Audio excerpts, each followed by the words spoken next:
19th of every year, as of a couple years ago, was marked as a national holiday by President Biden to commemorate Juneteenth, which actually took place on June 19th, 1865, when a group of Union soldiers came into Texas and liberated the last of the slaves.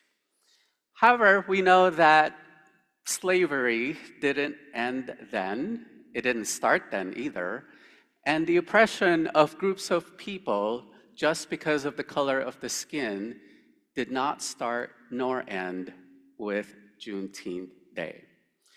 And so today I want to talk about this whole idea of what oppression is about. And in order to complexify it, I want to mention that privilege and oppression in many ways are tied together because all of us, to some degree or another, both have privilege as part of our identities or where we were born or what language we speak, and each of us have parts of our identities that either have been historically marginalized or continue to be marginalized today. And I'm going to use myself as an example because a few of you probably already know areas where my identities have been historically marginalized. And many of you knew that I was an immigrant to this country when I was 12 or 13. And the first thing I learned, and nobody had to teach me about it in school, is what it would take to be successful in quotes, here in the United States of America, and what it would take for me to assimilate to the culture here. And the answer, of course, is white Christian nationalism. And so I did everything in my power to try to fit into that. Again, even though if you look at the color of my skin, obviously not white, right? But nonetheless, I listened religiously, every pun intended, to the 700 Club and Pat Robertson, right? And I tuned in to Rush Limbaugh and all he had to say, because I felt like I still had privilege in me in terms of my family is fundamentalist Christian, and that is in alignment with the majority of America's religious tradition and upbringing and background, right? And I identified as a cisgendered male, so I still have privilege and superiority over women and trans folks, right?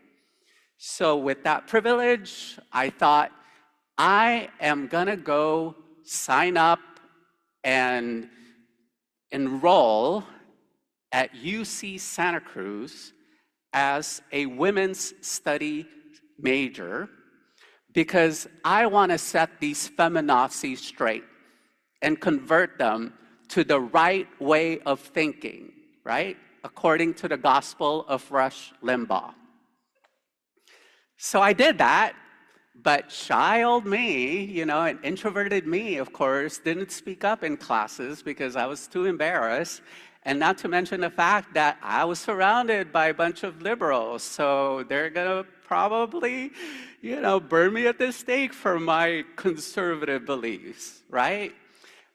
But I knew I needed to get the heck out of there because I was so much in a cognitive state of dissonance of how am I gonna justify or reconcile the fact that, well, I do have this budding sexuality and part of what I'm hearing about in my classes do sort of kind of make sense.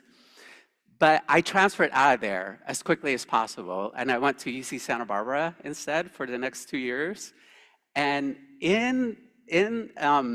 on campus, I was trying to find a church that I could belong to. And the nearest fundamentalist conservative Christian church wasn't as far as downtown Santa Barbara. And if those of you who know California geography know that Goleta is, you know, a bus ride from Santa Barbara. So I was too lazy. I thought, well, is there a church I could find that's within biking distance? So I ended up at this progressive United Methodist Church. And lo and behold, the sense of humor of the universe, during our student movement group, when we gathered together with a bunch of other students in this small little congregation, they had maybe 20 or 30 members, right? We studied process and feminist theology. And I tell you, my mind was blown wide open. And that's what I would consider to be my conversion experience. So imagine someone like Saul, for example, on his way to Damascus, and along the way, finds out that what he's been doing all along, which is persecuting a group of people, was wrong. And that when he saw the light, he changed his name to Paul. And I too found that my worldview no longer fit with who I was and what rang true in my heart. But let me tell you something. It wasn't just what I was reading academically and what I was learning theologically that actually made me have this change of heart, but rather it was the relationships that I formed. So within this student movement group, there were two women who were in a relationship with one another, and they were thinking about applying for seminary. Talk about my mind being blown wide open, right? Like, first of all, women are not allowed to become ministers. Not in my tradition anyway, right? How dare they even apply to seminary and want to engage in this traditionally male profession, right? And secondly, they were lesbians. How could lesbians have any kind of spirituality? That is just antithetical. That doesn't mix. That's like oil and water, or oil and vinegar. It doesn't make sense. Except it did. Because I knew that that's where my heart was leading me towards. And that's what I wanted in my life, is to be able to reconcile my own spirituality with my sexuality. And so engaging in relationship with people that I used to persecute and taking a look at my own actions and the ways that I've been the oppressor has gotten me to this level of awareness that my liberation and my recovery from sexism is what's going to liberate me, and that's what's going to save me. And therefore, that conversion experience was a salvific one for me. And I now realize that that is part of the gift of being gay, that I did not have to conform to society's expectations, and that I did not just have to buy whatever society sells me as the one and only way to be and go and to believe in this society, and that I did not have to buy the theology of my childhood, hook, line, and sinker, and that I could think for myself, and I could change my mind, and I could ask for forgiveness, that I could do some reparations, and that I could repent from my sin of sexism and all other kinds of isms that I haven't even mentioned today. So that's both my true confession and my apology moment, and my way of living it out today is to recognize that the best I could do is continue to be an ally, and the best I could do is continue to educate myself, and the best I could do is to continue to be on this path of collective liberation. And I get that it's hard sometimes when you're stuck in this mindset of my group has been oppressed for a very long time, and what would it take to be respectable in asking for my rights? So I just saw this musical called Softs about the women's suffragist movement, right? And it was not necessarily shocking to me, but nonetheless revelatory that there were lesbians as part of the feminist movement, shocker, right? Right from the beginning. And yet, organizations like the National Organization for Women, for example, still, in order to gain respectability, excluded lesbians from the movement. I don't know if you all knew that, but that is a part of now's history. And again, another shocker is that there is a group of people, they even have a name for it, called TERFs, who are trans exclusionary radical feminists, that also want to exclude trans women and other trans folks from the women's rights movement. And my thinking about this is that when we can't possibly talk about oppression as if one group's oppression is graver or bigger than another group of people's oppression, right? This isn't the oppression Olympics here.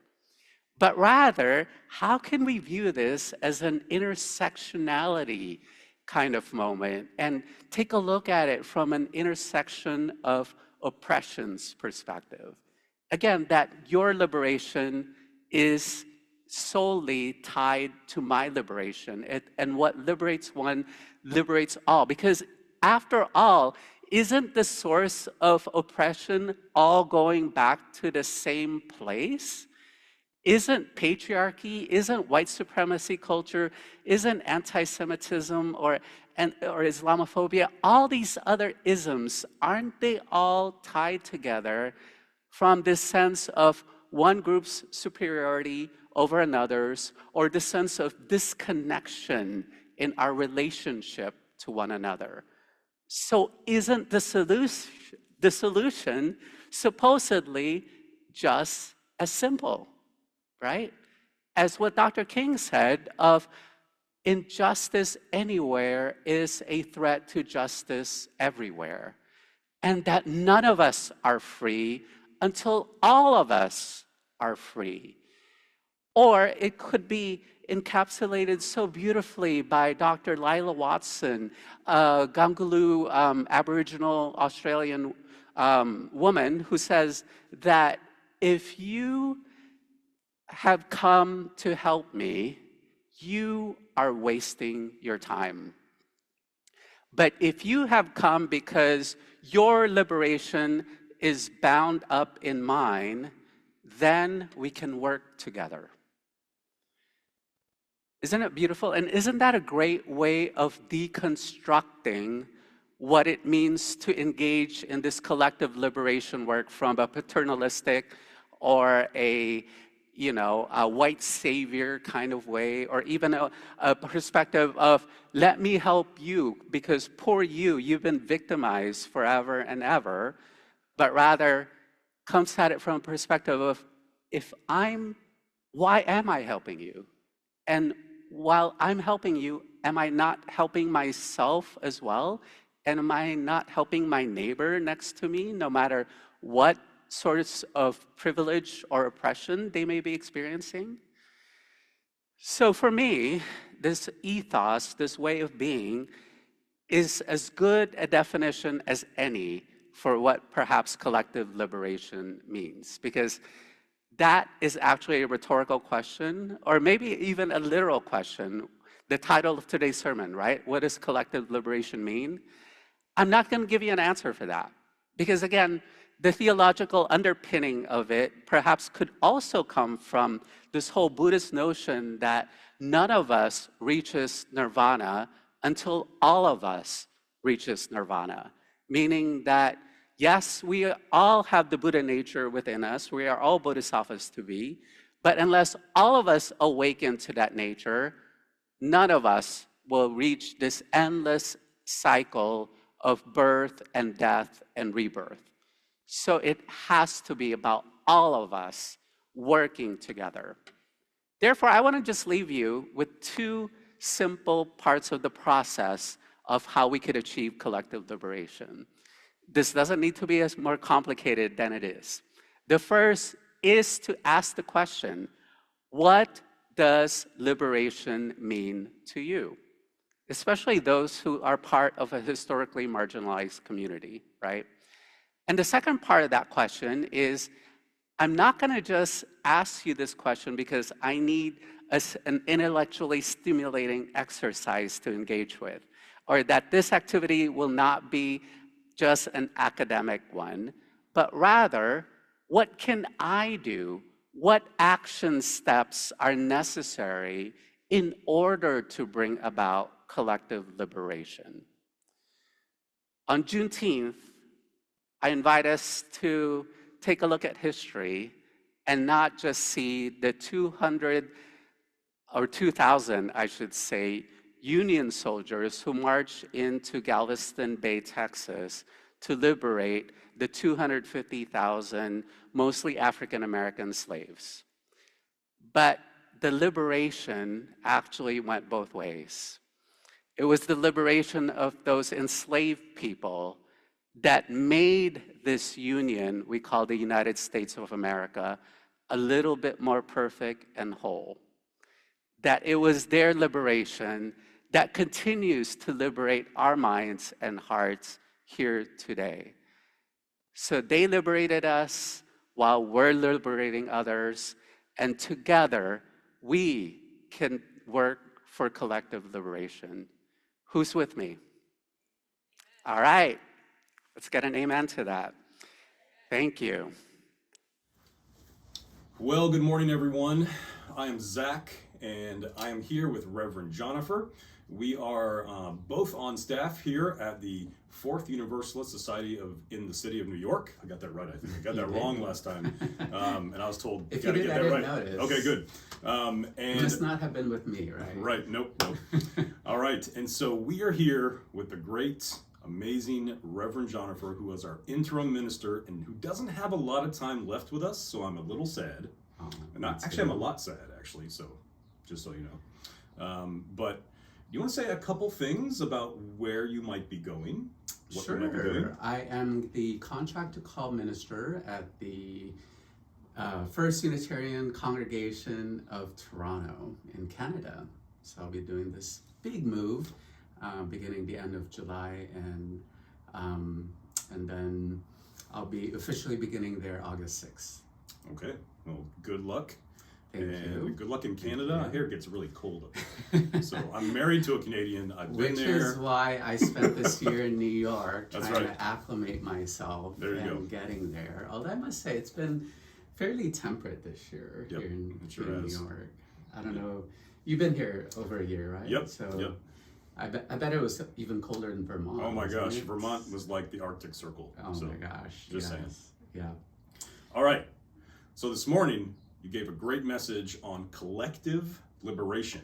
Thank you. Now, for those of us who don't have doctorates, just one more time, explain what this phrase means, and then I have 3 questions for you. Well, as I said earlier, it's not so much about definition as much as it is about asking the question itself of what does collective liberation mean, and specifically to those who have been historically marginalized by society, to ask the question of what does liberation mean to you? And by finding out that question, it leads to the second part of that question, as I mentioned earlier, which is how do we put this into action? So it's one thing to just talk about it, which we Unitarian Universalists tend to do all day long, is to intellectualize it and to stay in our heads around it. But what does it mean to actually put it into action in our everyday lives, to live into this ethos and this way of being and behaving that is all about realizing that what happens to one happens to all, and that what affects one group one group and one community affects us all. So that's, for me, what living into collective liberation is all about. Gotcha. Okay, great. Well, I'm glad you said that, because I have 3 questions that I think are going to push into, just kind of remind us of how collective liberation and your thoughts on that can apply to UU principles and just life in the world. Sound good. Okay, first question. Let's bring it on, Zach. Yep. How does collective liberation align with the UU principle of inherent worth and dignity, and how can we support this in our community? Yeah, so again, EWOD, inherent worth and dignity.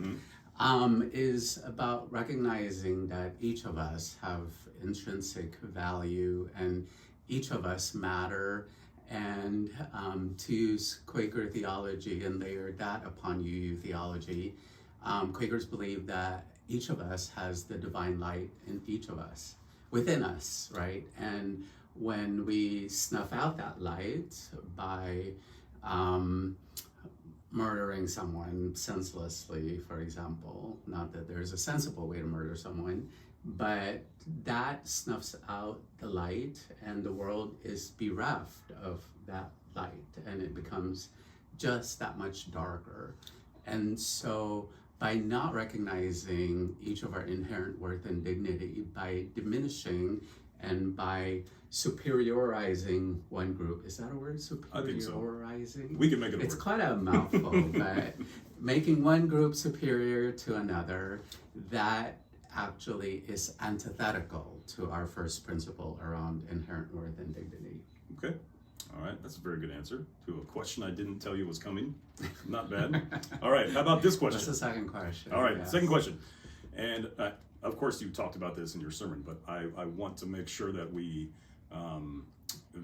have a recorded framework for thinking about these questions moving forward. So, sounds good. How can Martin Luther King Jr.'s teachings and Buddhist interconnectedness inform our practice of intersectionality here at Fourth U? Yeah, and I love that during our staff meeting, it was brought up as a quote to ponder during the greeting and discussion time, which is the quote of, "Injustice anywhere is a threat to justice everywhere." And again, he had so many other quotes, and they're all actually in the Singing the Living Tradition, or Gray Hymnal, around how we are all tied into this network of mutuality. And again, when I think of the network of mutuality, I think about InterestNet in Buddhism, that each of us is a jewel that sparkles and reflects off of each other in this wide net that expands throughout the whole universe. And as I mentioned before, in the ideal situation, in nirvana, there would be no suffering because our jewels would just shine and reflect on each other, right? But unfortunately, we don't live in such a world yet, and so there is suffering because we don't recognize the value, the worth, the preciousness of each life, and so.